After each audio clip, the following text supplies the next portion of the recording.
dauke da yar uwa kar ku fara nuna karan mata.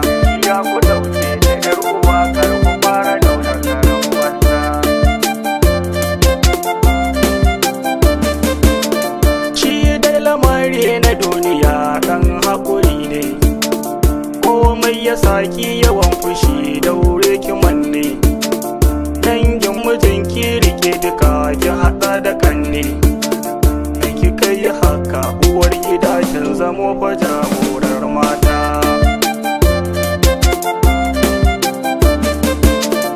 Ishiya ado ce cikin gida ku fahimci juna, ki zaman lumana da nasuwa san ma ku daina.